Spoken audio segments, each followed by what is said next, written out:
What is up, YouTube? Welcome back to my crypto journey. Of course, my name is Rodney. Do me a favor, smash that like button before we get started.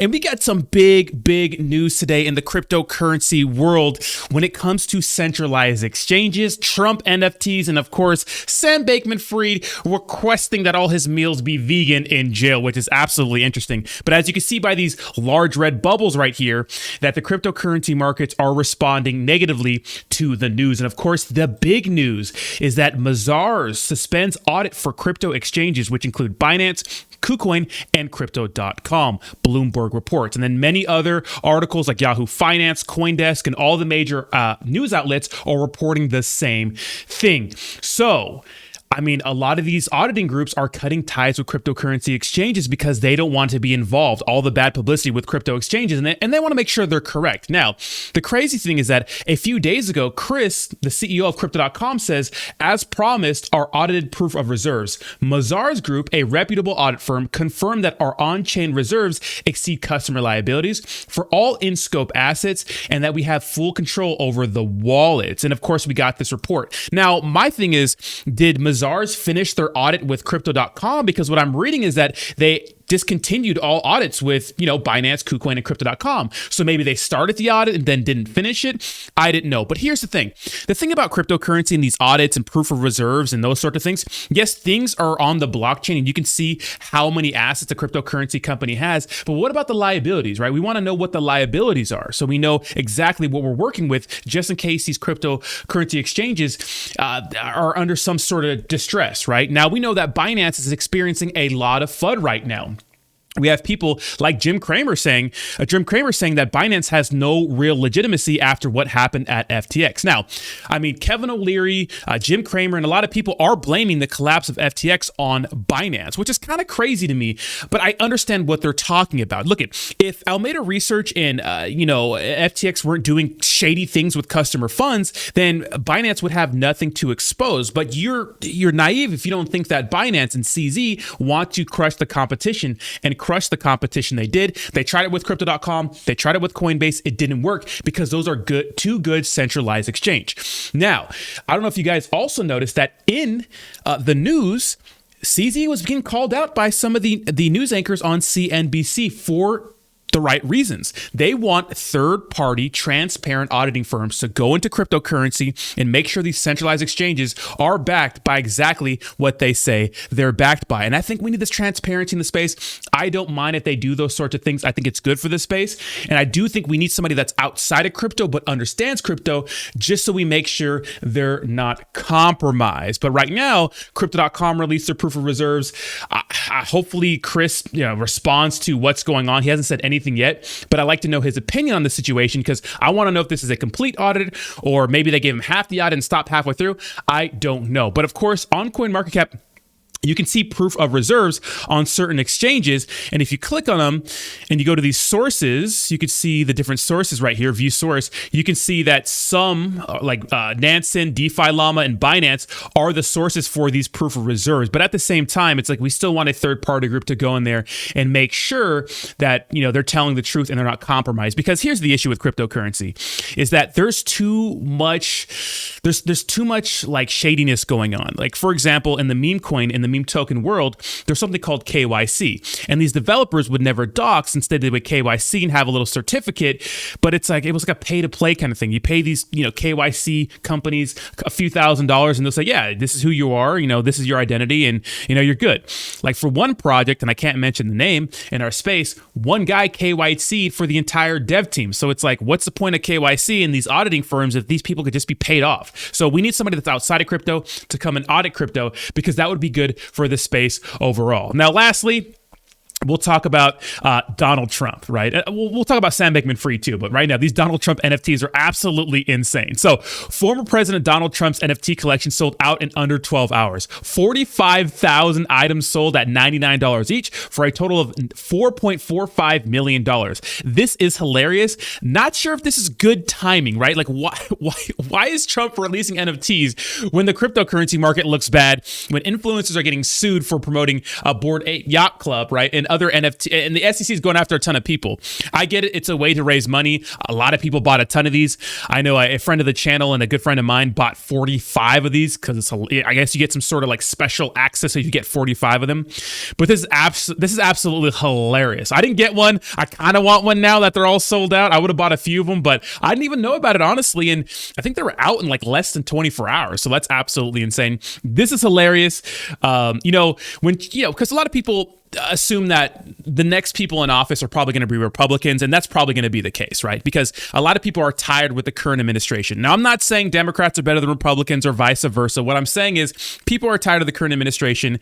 The economy looks bad, and it doesn't matter when the economy started going to shit, which it started going that way when Trump was in office. Remember, we printed all that money when Trump was in office, but people blame the current administration, right?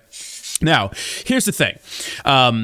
For the next presidential election, I wonder what the Federal Reserve is going to do about inflation, because what I'm thinking is, look, in order to get a hold on inflation, we have to really keep raising interest rates. And what that's going to do is slow down the economy. And a lot of people are going to suffer because of that.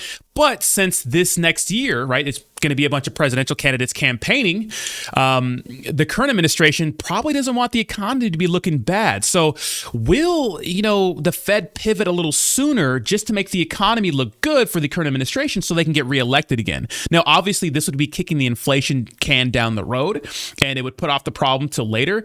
But I hope that doesn't happen. I just think that, we're going to get a Trump or DeSantis in office. We'll see what happens, but that's probably going to be the way it's going to go. Now, I like DeSantis because he's pro-crypto.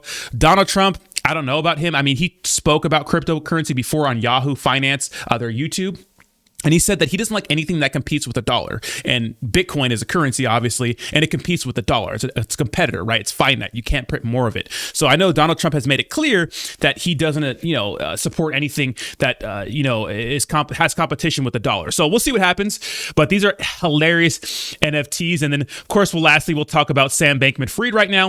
If you guys don't know, there's a huge conspiracy theory with Sam Bankman-Fried. Pretty much people are saying, right, Republicans are accusing Democrats of arresting Sam Bankman-Fried a day before he was going to testify and probably throw some of the Democratic, politicians under the bus because he donated to a lot of those people, right? Now, it could be conspiracy. Here's the thing. I think that Sam Bankman-Fried would be comfortable lying under oath. Maybe I'm wrong. His parents are, compliance people. They're lawyers. They understand this sort of thing. But I think that Sam Bankman-Fried wouldn't have a problem lying under oath. And a lot of people think that's kind of crazy and far-fetched. But dude, he literally went on a huge campaign tour where he was lying through his teeth on a ton of Twitter spaces. And I'm sure a lot of that stuff is going to be used in court and probably bite him in the ass. I don't know. We'll see what happens. But you got to believe he's getting special treatment. And here's the thing, the extradition process, right? When they're going to extradite him from the Bahamas, he can fight that, right? He can fight that. He can be in the Bahamas for a while. It could take, a week, a month. It could take a couple of months. Doesn't mean just because the United States wants him out of the Bahamas, they're going to get him right away. And his parents are there with him. His parents went and literally next to him in court. Right. But this is funny. So Sam Bankman-Fried's family requests vegan meals for him at the Bahamas prison. Right. He's going to get some special treatment. You know what I mean? This is the first time I've looked at Sam Bankman-Fried. He's actually looked like a serious grown man to me. Before, he just kind of looked like a weird, nerdy kid that just, I don't know, was kind of in over his head. But man, he's got some shit coming to him. He pissed a lot of people off. The Department of Justice, right? The SEC, the CFTC. He's fucked, in my opinion. I think he's going to get a lot of time in jail. A lot of people don't think so, but I can't imagine they let this one slide. The issue is, how deep down the rabbit hole are we going to go when it comes to connecting him to different politicians, right? Like, how much money did he really donate? Because we know on paper he donated $37 million to Democrats, and we know on paper he donated $200,000 to Republicans. But he also talked about donating funds that were not tracked, right? So I wonder how much dark money he sent those people. Now, we'll see. Maybe we'll get some good blockchain experts. I know John Ray, the guy who handled the Enron situation, who's now in charge of handling this, the FTX bankruptcy. They're really doing a good job when it comes to investigating this and really figuring out where some of the money is at. But there's still a lot of money that's missing and no one knows where it's at. And that's the big deal with all of this, right? So we'll see what's up with Sam Bankman-Fried. The plot thickens for this.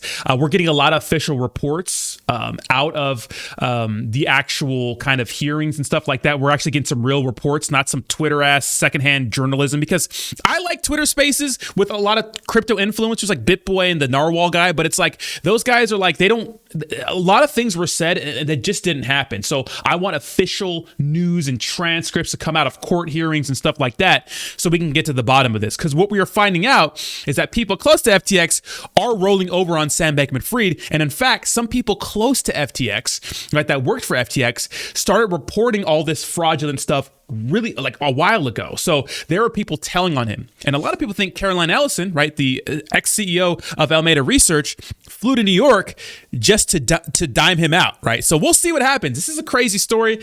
The plot thickens, right? And I know I said I was going to be done, but lastly, I want to talk about a few different things.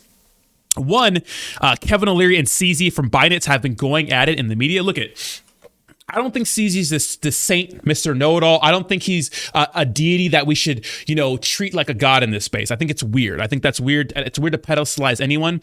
And I don't trust any exchanges. I don't trust any exchanges. I keep my money on a ledger, right? A cold storage wallet. I'll use exchanges to buy crypto, cash it out to fiat and send it sometimes, right? I don't use exchanges for a lot of things. And you can even see right here, Binance FUD is trending right here, Binance FUD, because there's a lot of Binance FUD. A lot of people are questioning the legitimacy of Binance. Do they really, can they really kind of stave off some sort of bank run, right? If people start pulling all their money out at once and there's all this FUD and the market crashes, can they really get through it? Because keep in mind, if BNB dumps, right?